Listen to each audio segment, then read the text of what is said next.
परळी तालुक्यातील कनेरवाडी शिवारातील शेतकरी माधव डापकर यांनी आपल्या शेतात शासकीय पद्धतीने मोसंबीच्या 500 झाडांची लागवड करताना त्यांना आतापर्यंत 5 लाख रुपये खर्च आला आहे। या शेतकऱ्याने मोसंबीचा फळ शास्त्रीय पद्धतीने जोपासला आहे, मात्र मोसंबी पाण्याअभावी जागेवरच गळून पडत आहे। विहिरीचे पाणी आटून गेल्यामुळे जवळपास कुठेही पाण्याची सोय नाही।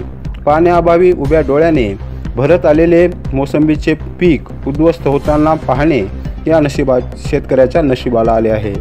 10 ते 12 दिवसात पाऊस नाही पडला तर संपूर्ण हाताशी आलेल्या मोसंबीचा फळ उद्ध्वस्त होऊन जाणार आहे। यामुळे शेतकऱ्यांना लाखो रुपयाचे नुकसान सहन करण्याची दुर्दैवी वेळ आली आहे। पाण्याअभावी उभे पीक उद्ध्वस्त होऊन नुकसान होणाऱ्या अशा सर्व शेतकऱ्यांना पंचनामे करून सरकारने मदत केली पाहिजे, अशी मागणी शेतकरी वर्गातून होत आहे।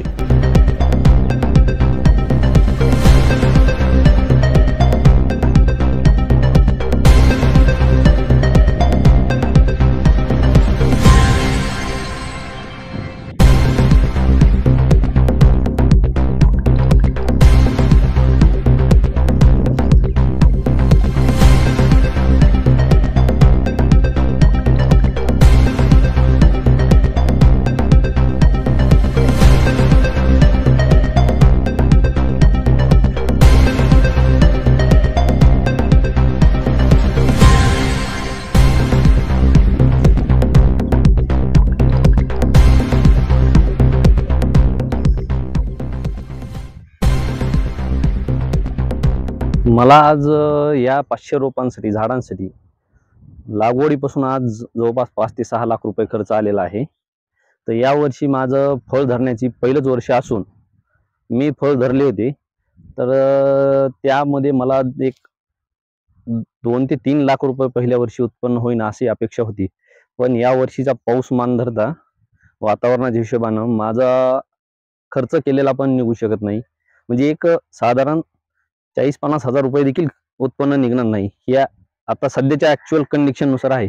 जर यामध्ये अनेक पावसाचा ताण निर्माण झाला तर काहीच हातात राहणार नाही असं दिसत आहे।